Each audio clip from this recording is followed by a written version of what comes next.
my name is Nikki Dominique, and this is hashtag Black Girl Eating Disorder, also known as the Nikki and Rose Show.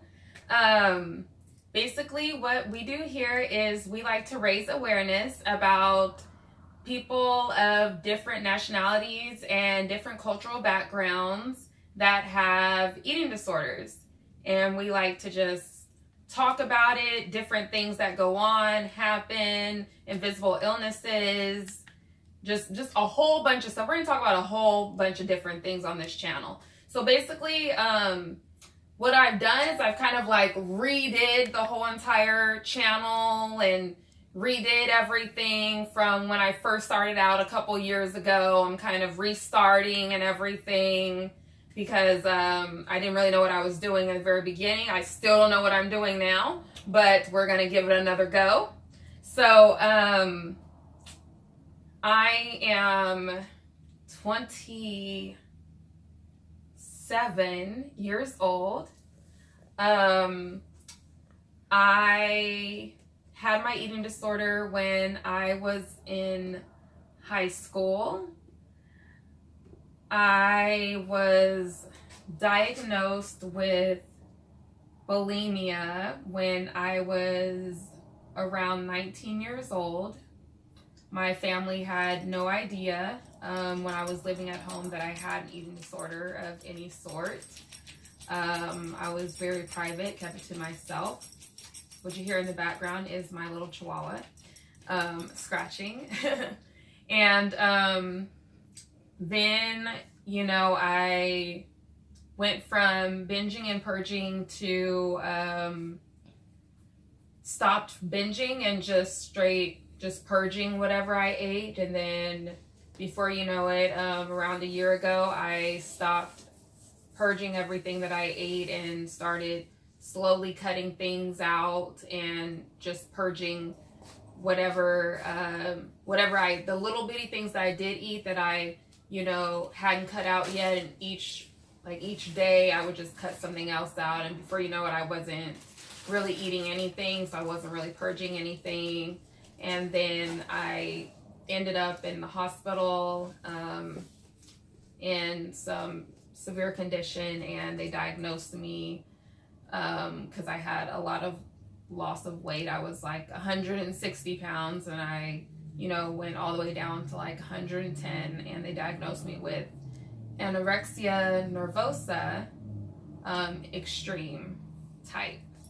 So that's kind of just a rough little fast history. Of course, we'll get a lot more into that and how that all started, and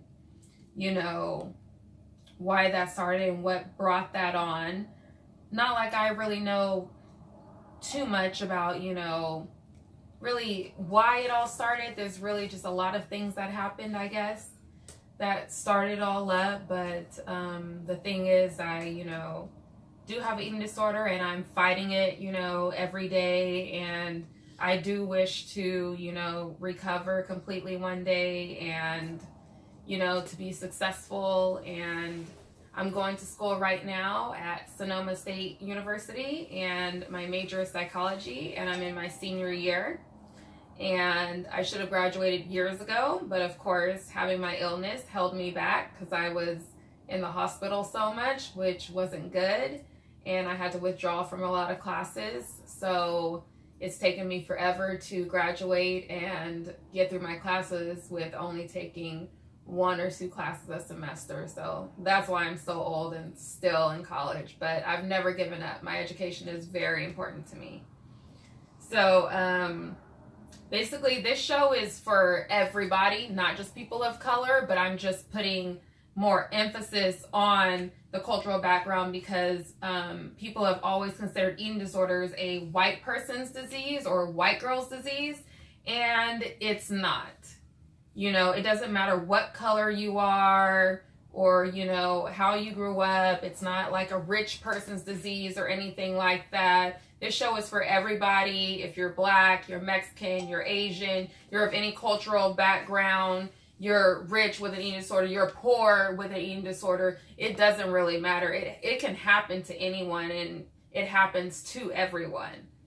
So a lot of people are very surprised to see people of color or different nationalities have eating disorders, and a lot of light is not shed on that. And also there's not a lot of statistics and research that is actually done on that. I've actually looked myself to try to find research on African Americans with eating disorders, and I could not find any. It said that there had been no data ever collected or done on people of color with eating disorders. But there was a lot of research done on Caucasian people with eating disorders. And basically, I'm here to change that because I think that that's not right. And, you know, different things happen. And for a lot of African Americans, there's a lot of trauma that happens in people of color's lives that can bring on something like an eating disorder. So there's things that need to be done. Doctors need to know how to handle that. You know, they need to know that, you know, the BMI chart is, you know, based off of a white woman, not off of a person of color. So, what may seem, as an okay weight for a Caucasian person is not an okay weight for an African American person, because our body types are different. We carry our weight differently. And for me, I would die before I got to, 90 pounds, because my body would never let me get to that weight. So, you have to know how to separate that, how to see the signs of eating disorder in, people of color and stuff like that, to believe people of color that, say that they have an eating disorder and not, shun it or shed it off as like, oh no, you're just, you're just a little overweight, so you're just losing fat, or you're just, big boned, so, you could stand to lose the weight or something like that, or you look like you're at a healthy weight, because looks can be very deceiving. So that's what this show is about, and that's why I'm here, and that's what I'm going to bring to the world. So I hope you guys join in on this discussion and bring in ideas and share your stories, because no one needs to be ashamed. No one needs to be ashamed, no matter what color you are, even white people, no one needs to be ashamed. So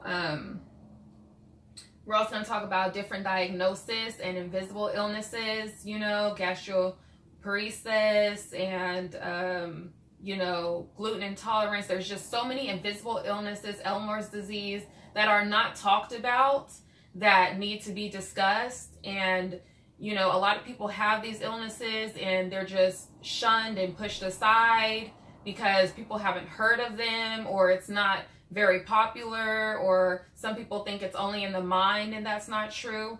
Sometimes, doctors may not even find out about the illnesses. Sometimes you have to be your own activist. Sometimes, like doctors, stuff like that, they can't work on your case 24/7, but the person that can work on your case 24/7 is you. So, if you think you have something going on with you and you don't feel good or something like that, you can't give up on you. You have to fight for you. So if you know that there's something wrong with your body and it just doesn't feel right and you haven't felt like that before, you have to look up what you think it might be. You know what I mean? Don't give up. Keep fighting and finding what it could possibly be. You know what I mean? And then bring it to your doctor and say, it could be this. These are all the symptoms that I'm having. Keep asking for different tests until you find whatever it is, this invisible illness that it could be, to, get to where you need to be until you're healthy again. You have to fight for your health, because no one else is going to fight like you. Don't give up.